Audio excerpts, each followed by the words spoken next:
اگلے پل شاہ بیگم نے آگے بڑھ کر اس کے سر پر سختی سے دوپٹہ کیا اور کہنے لگی کہ دوبارہ اپنے حسن کے جال میرے بیٹے پر پھینکتی ہوئی دکھائی دی تو تمہارے لیے اچھا نہیں ہوگا۔ زلیخا سمجھ نہیں پا رہی تھی کہ آخر اس کا قصور کیا ہے، اس نے کیا ہے، کس بات کو سامنے رکھ کر شاہ بیگم اسے باتیں سنا رہی ہیں، مگر پھر بھی جہاں ایک جانب وہ اپنے بچے کو سنبھال رہی تھی وہیں ساتھ ساتھ گھر کی صفائی میں مصروف تھی۔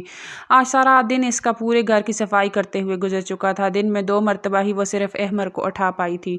سارا دن گھر کے چکر بننے کے بعد سارے دن کی تھکی ہاری پسینے سے شرابور اپنے بچے کو سلا کر وہ واش روم میں چلی گئی، اس بات سے انجان تھی کہ آج ہاشم گھر جلدی آ رہا ہے۔ جیسے ہی ہاشم کمرے میں داخل ہوا تو وہی زلیخا بھی نہا کر واش روم سے نکلی تھی۔ لمبے گھنے بال کندھے پر پھیلائے وہ تولیے سے پونچھتی جیسے ہی باہر آئی تو سامنے ہاشم شاہ کو دیکھ کر اپنے قدم وہیں پر روک لیے۔ آج تو باہر بارش بھی ہو رہی تھی، موسم کافی خوشگوار ہو چکا تھا۔ گھبراتے ہوئے فوراً زلیخا نے بیڈ پر اپنا دوپٹہ اٹھا کر اپنے وجود کو ڈھکنا چاہا، مگر ہاشم شاہ آگے بڑھ کر اس کا ہاتھ پکڑ چکا تھا، اس کی نازک کلائی کو بھینچ کر اپنے چہرے کے قریب لے گیا۔ زلیخا کا وجود تو جرجری لے کر رہ چکا تھا جب وہ اپنے لب اس کی کلائی پر رکھ چکا تھا۔ عین اسی وقت باہر بادل بھی چمک رہے تھے۔ کپ کپاتے ہوئے ہونٹوں کے ساتھ کہہ رہی تھی کہ شاہ آپ کیا کر رہے ہیں، مگر شاہ کی آنکھوں میں تو اتری چمک اور خماری دیکھ کر جیسے وہ خاموش ہی ہو چکی تھی۔ اس نے خود کو اس کے حصار سے نکلوانا چاہا، لیکن ہاشم شاہ تو جیسے آج طے کر چکا تھا اس لڑکی کے وجود پر اپنی مہر ثابت کرنے کے رہے گا۔ وہ اپنی باہوں میں بھر کر ان سے اپنی بے تحاشا قریب کر چکا تھا۔ مزاحمتی ساری ختم ہو چکی تھی۔ زلیخا اپنا آپ ہاشم شاہ کو سونپ دیا تھا، بس 2 آنسو تھے جو اس کی آنکھوں سے نکلے تھے۔ وہ یہی سمجھ رہی تھی کہ آج ہاشم شاہ اپنے ادا کی گئی قیمت وصول کر رہا ہے۔ اس نے 15 لاکھ کے عوض اسے خریدا تھا، نہ صرف اس کے بچے کی ماں تھی بلکہ وہ اس کی بیوی بھی تھی۔ کسی پتھر کی مانند وہ اس کے بستر پر موجود تھی۔ جب وہ اسے اسی حالت میں چھوڑ کر اٹھا تو آنکھوں میں سے آنسوؤں کو صاف کر کے وہ باہر آ چکی تھی۔ جیسے ہی کمرے سے باہر آئی تو اس کی حالت کو دیکھ کر شاہ بیگم کی آنکھیں حیرت سے مزید پھیل چکی تھی۔ آخر کو انہوں نے اپنے بال دھوپ میں کھڑے رہ کر تو سفید نہیں کیے تھے، پہلے اسے اور پھر اس کے بعد ہاشم شاہ کو کافی مطمئن اور پرسکون انداز میں کمرے سے باہر نکلتا دیکھ کر ان کے ماتھے پر بال پڑ چکے تھے۔ دونوں بچوں کو سلانے کے بعد رات کا کھانا کھا کر وہ بچوں کے ساتھ الگ کمرے میں ہی بیٹھ چکی تھی۔ دونوں بچے بستر پر سو رہے تھے اور وہ فرش پر بیٹھی گھٹنوں پر سر رکھ کے سوچ رہی تھی کہ اس کی زندگی اسے کہاں سے کہاں لے جا چکی ہے۔ جیسے ہی جوانی میں قدم رکھا تھا تو کئی طرح کے خواب اس نے سجائے تھے۔ کس طرح سوچا کرتی تھی کہ اس کے خوابوں کا شہزادہ آئے گا، اسے بیاہ کر اپنے ساتھ لے جائے گا، مگر قسمت کی ستم ظریفی تو دیکھیے، ایک بار ایک بوڑھے سے شادی ہوگی اور دوسری بار اس سے ہوئی وہ کبھی بھی وہ مقام وہ مرتبہ دے ہی نہیں سکتا۔ اس کی نظر میں اس کی زلیخا کی کوئی اہمیت ہی نہیں تھی۔ یہ سوچتے ہوئے اس کی آنکھوں میں پھر سے آنسو آ چکے تھے۔ جب ہاشم کے ساتھ گزرتے لمحات اسے یاد آئے تو اپنی گردن پہ بے ساختہ اس کا ہاتھ کیا، جہاں پر ابھی بھی ہاشم کی شدتوں کی وجہ سے اسے ہلکی ہلکی درد محسوس ہو رہی تھی۔ اتنا تو وہ اندازہ لگا چکی تھی کہ ہاشم شاہ اپنے بچے سے بے حد پیار کرتا ہے۔ اگر وہ اس کے بچے کے ساتھ ٹھیک رہے گی تو اس گھر میں اس کے قدم جم ہی جائیں گے۔ اس گھر کے علاوہ اب اس کا کوئی ٹھکانہ نہیں تھا۔ ہاشم شاہ جس طرح سے بار بار دھمکیاں میز لہجے میں بدلہ لینے کا کہا تھا ویسا کچھ کیا نہیں تھا۔ شاید اسے اندازہ ہو چکا تھا اس وقت احمر کو سب سے زیادہ اسی کی ضرورت ہے۔ وہ سوچ چکی تھی کہ اس گھر میں اپنی جگہ بنا کر رہے گی، ہاشم کے دل میں اپنی جگہ بنا کر اس سے اپنی زندگی مزید خوشحال بنائے گی اور اپنے بچے کو بھی اس گھر میں جیسے تیسے وہ حقوق دلوائے گی جو اس کا جائز حق ہے۔ یہ سوچتے ہوئے وہ دونوں بچوں کو اپنے قریب کر کے سو چکی تھی۔ اگلی صبح ہاشم کا رویہ کافی بہتر تھا۔ صبح نہ صرف اپنے بلکہ زلیخا کے بیٹے کو بھی پیار کر کے گیا تھا۔ شام کو جب آیا تو دونوں بچوں کے لیے ایک جیسے کھلونے لایا تھا۔ ہر ایک چیز شاہ بیگم دیکھ رہی تھی۔ جیسے ہی زلیخا نظروں سے اوجھل ہوئی تو شاہ بیگم نے اسے آڑے ہاتھوں لیا، کہنے لگی کہ یہ سب کچھ کیا ہو رہا ہے ہاشم؟ تم نے عام سی لڑکی اور اس کے بچے کی خاطر اتنا سب کچھ کیسے کر سکتے ہو تم؟ ہاشم شاہ ایک گہری سانس خارج کر کے کہنے لگا، اماں جان وہ بیوی ہے میری اور وہ بچہ میرے احمر جیسا ہے۔ اب رہنا تو ان دونوں بچوں نے گھر میں ہی ہے۔ میں نہیں چاہتا کہ زلیخا کے بیٹے کو اور میرے بیٹے کو کسی بھی طرح کی کسی چیز کی کمی ہو۔ وہ میرے بچے کو جب کسی چیز کی کمی نہیں آنے دیتی تو میں کیوں انصاف نہ کروں؟ آپ نے تو ہمیشہ مجھے انصاف کرنے کا کہا ہے۔ شاہ بیگم اپنے بیٹے کو بدلتا دیکھ کر گردن موڑ چکی تھی، کہنے لگی کہ تم نے کبھی نورین کے ساتھ تو ایسی محبت اور حق نہیں جتائے تھے۔ ہاشم شاہ کی آنکھوں کے آگے کالا سایہ سا لہرا گیا۔ نورین جو اس سے عمر میں 6 سال بڑی تھی، اسے کبھی بھی نورین سے محبت نہیں ہوئی تھی۔ یہ بھی اس رات صرف اور صرف بیماری کی وجہ سے تقریباً بے ہوشی کی حالت میں وہ نورین کے قریب آ چکا تھا۔ جس کے بعد احمر اس دنیا میں آیا تھا، ورنہ وہ تو قسم کھا چکا تھا کہ کبھی بھی نورین کو نہیں اپنائے گا۔ وہ کہیں سے بھی اس کی مرضی کے مطابق لڑکی نہیں تھی، پھر بھی اس نے اس کے تمام حقوق ادا کیے تھے، مگر شاید اس کی قسمت کا یہی لکھا تھا کہ وہ برین ٹیومر سے وفات پا گئی۔ ایک گہری سانس خارج کر کے ہاشم وہاں سے اٹھ چکا تھا۔ بار بار اس رات کے بعد اس کے ذہن میں زلیخا کی یادیں نقش ہو چکی تھی۔ اس کے دل میں زلیخا کے لیے ایک نرم گوشہ بننے کا لگا تھا۔ وہ اسے اپنے سامنے اپنے کمرے میں رکھنا چاہتا تھا، بتانا چاہتا تھا کہ ہاشم شاہ تم سے محبت کرنے لگا ہے، لیکن ابھی تک شاید مزید بہت کچھ سہنا باقی تھا۔ اتنی ہمت ہی ہاشم شاہ میں نہیں آئی تھی کہ محبت کا اظہار کر سکتا۔ وہ اپنے کمرے میں آیا تو ساتھ والے کمرے سے اسے دونوں بچوں کی اور زلیخا کی آواز آئی۔ وہ دھیرے دھیرے بغیر آواز پیدا کیے اس کمرے میں گیا۔ تھوڑا سا دروازہ کھول کر دیکھا تو سامنے زلیخا بیٹھی دونوں بچوں کو کھلونوں سے کھلا رہی تھی، اور دونوں اسے اپنے سامنے ہنستا مسکراتا دیکھ کر کھلکھلا رہے تھے۔ بے ساختہ ہاشم کے چہرے پر بھی مسکراہٹ پھیل چکی تھی۔ وہ چلتا ہوا کب اس کے عقب میں آ کر کھڑا ہو گیا، اسے پتہ ہی نہ چل سکا، مگر جیسے ہی اسے اپنے پیچھے کسی کی موجودگی کا احساس ہوا تو ہڑبڑا سی گئی۔ دونوں بچے ہی ہاشم کو دیکھ کر اپنے چھوٹے چھوٹے لبوں سے بابا بابا کہنے لگے، بابا بابا کہنے کی کوشش کرنے لگے۔ یہ میسم تھا جس نے پہلی بار ہاشم کو پاپا بلایا تھا۔ اسے یوں ہاشم کے ساتھ اٹیچ ہوتا دیکھ کر وہ ساخت سی ہو چکی تھی، مگر ہاشم نے اس کے منہ سے یہ لفظ سن کر فوراً سے اسے اٹھا کر اس کے ماتھے پر اپنے لب رکھ دیے، ماتھا چوم کر کہنے لگا، جی بابا کی جان، ساتھ ہی اپنے بچے کو بھی اٹھا لیا۔ دونوں بچوں کو وہ باری باری بابا کہنا سکھا رہا تھا، جبکہ زلیخا کے تو چہرے کی رنگت ہی اڑ چکی تھی۔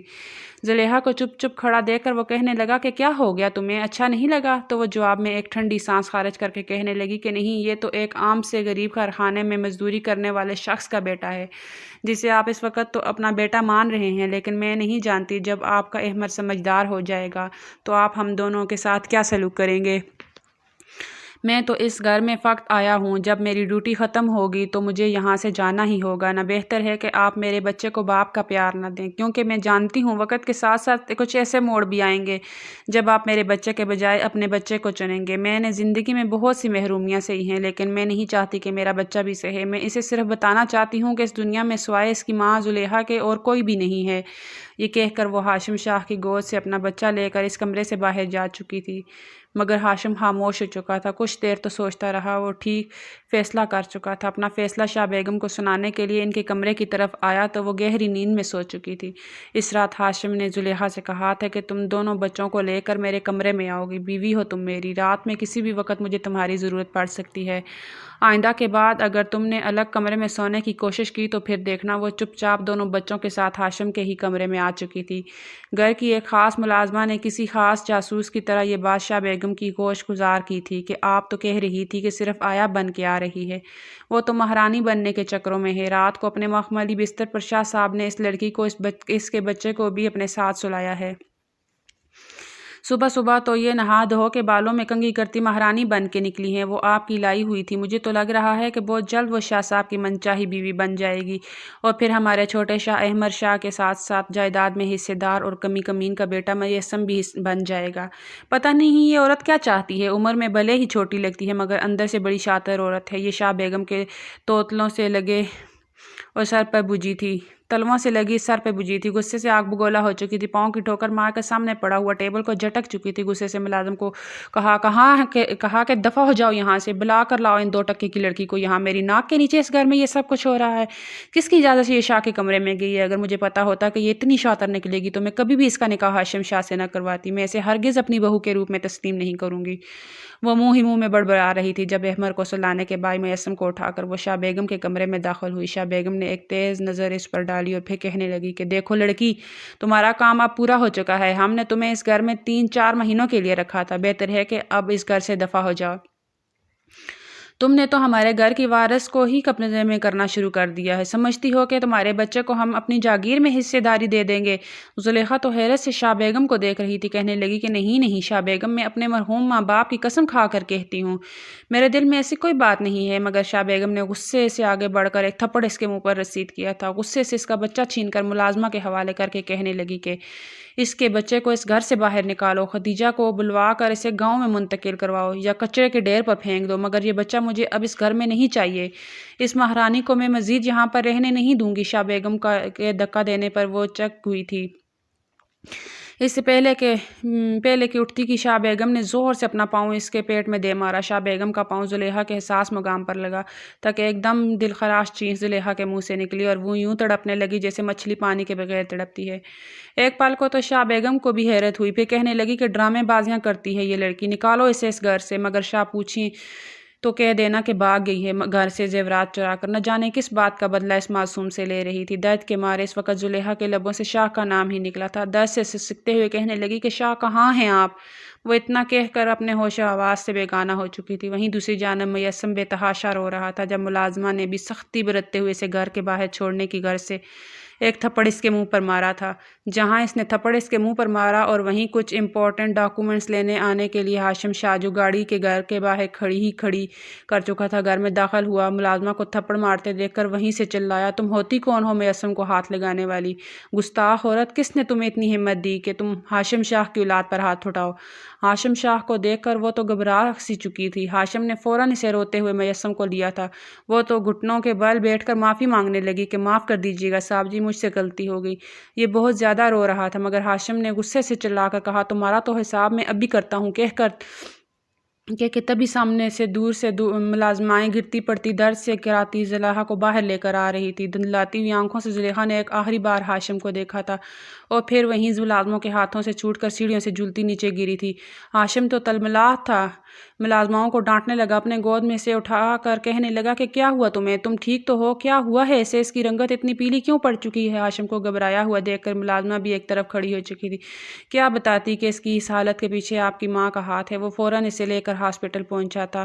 ہاشم شاہ کو شاید آج اس سے پہلے کسی نے اتنا پریشان دیکھا ہو جتنا اس لڑکی پر بے ہوشی طاری ہونے پر وہ ہو چکا تھا۔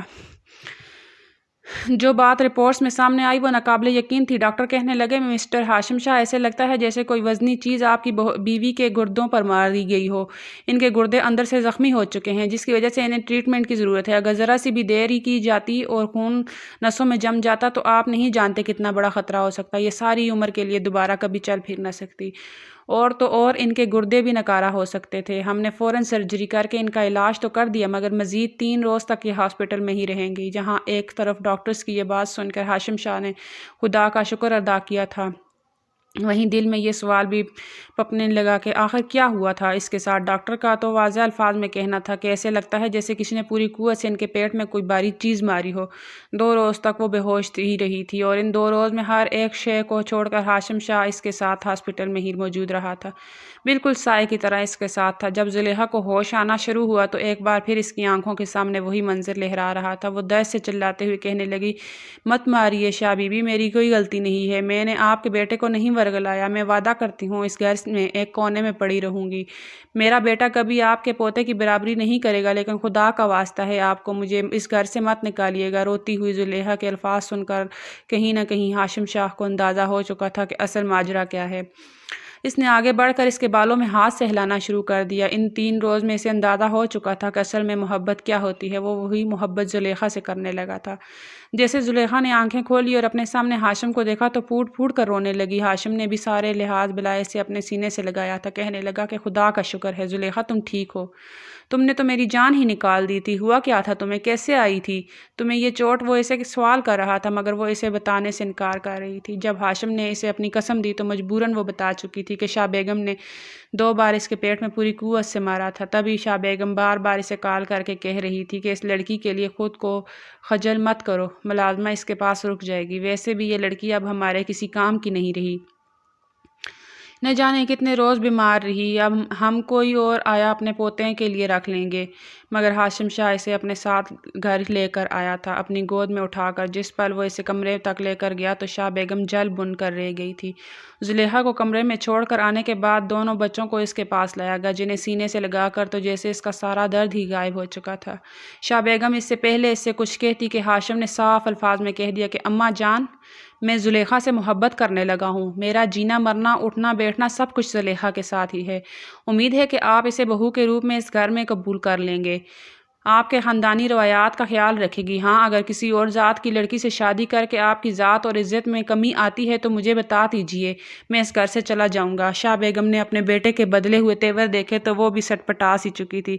یہ کام ان کے لیے مشکل تھا، لیکن پھر بھی بیٹے کی خاطر انہوں نے زلیخا سے غلط کرنے کی معافی مانگ لی۔ زلیخا حیران تھی، اس کے دل میں اس واقعے سے پہلے تک کوئی شکوک و شبہات موجود تھے، لیکن 15 دن کے بعد ریسٹ کے دوران جس طرح ہاشم شاہ نے اس کا خیال رکھا تھا، اسے تو یوں لگ ہی نہیں رہا تھا کہ وہ اس گھر میں کن حالات میں آئی تھی۔ اسے یوں محسوس ہو رہا تھا جیسے اس کے خوابوں کا شہزادہ اسے مل چکا ہو۔ وہ ہنسنا مسکرانا جو کبھی بچپن میں اس کی ماں باپ کی موجودگی میں ہوتا تھا، وہ سب کچھ واپس لوٹ رہا تھا۔ آج ہاشم شاہ اس کے نخرے اٹھانا شروع ہوا تھا تو اس کا سارا بچپنا بھی باہر آ چکا تھا۔ حویلی رونقوں سے بھر گئی تھی۔ گھر میں اب صرف بچوں کے ہی نہیں بلکہ زلیخا ہاشم شاہ کے بھی کہکے گونجنے لگے تھے۔ ہاشم شاہ کی زندگی خوشیوں سے بھر چکی تھی اور ہر رات زلیخا کی آغوش میں رنگین بنایا کرتا تھا۔ سٹوری کیسی لگی؟ سٹوری اچھی لگی ہو تو سبسکرائب کر دیجیے گا، لائک کر دیجیے گا، شیئر کر دیجیے گا۔ اللہ حافظ۔